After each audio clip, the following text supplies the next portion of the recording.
Hello children, it's me Shikha Mishra, TGT Science from GNB Both. We are going to discuss here chapter number 3, Fiber to Fabric of class 6. In this video, we will discuss here the process of making of fabric from yarn, means knitting and weaving. After that, history of clothing materials and some examples of unstitched fabric and what happens when we want different types of yarn. So let us start. Children, now you know that yarn is commonly also known as a thread. They are formed by twisting the fibers or number of fibers, and number of yarns make a fabric. There are many ways by which fabric are made from yarns. Weaving and knitting are the two processes which are used for making different kinds of fabric. First one is weaving. The process of arranging two sets of yarn together to make a fabric is called weaving. The two sets of yarn arranged at right angles to one another are woven to make a fabric. The yarns are much thinner than our paper strips. The weaving of yarn to make fabrics is done by using looms.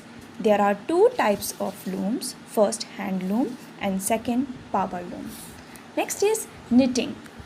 The process of making a fabric by interlocking loops of single yarn with knitting needles or machine is called knitting. A single yarn gets pulled out continuously as the fabrics get unraveled. Socks and many other clothing items are made up of knitted fabric. Knitting is done by hand and also as machines. Now we are going to study about the history of clothing materials. So, children, in ancient era, people did not wear clothes. They covered their bodies with large size of leaves or animal skins. After the development of agricultural communities, they learned to weave twigs and grass into mats, baskets, etc. After that, very thin stems of climbing plants and animals' hair such as sheep's wool were twisted together to form long strands. These strands were woven into fabric. The early Indians wore fabrics made out of cotton that grew in the region near the river Ganga. Children, flax is also a plant that gives natural fibers.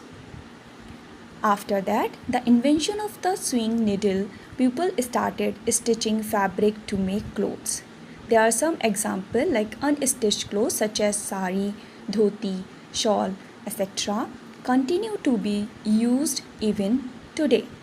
Just as different color varieties or varieties of food available in our country, a large variety exists also in clothing items. So now we are going to study here what happens when the yarns are burnt. So first, when we burn a cotton yarns, they burn but do not shrink and melt. The burning yarn gives an odor similar to burning paper because it is obtained from plant. And when we burn a silk yarn, shrink away from the flame and burn but does not melt. It has an odor of charred meat because it is obtained from animal. Now, when we burn a wool yarn, it shrinks and burns but does not melt. It has a strong odor of burning hair because it is obtained from fleeces of animals. Next is synthetic yarn. It shrinks and burns. It also melts and gives out an odor similar to burning plastic because it is made up of chemical substances. So, this is all about this chapter. Thank you, children.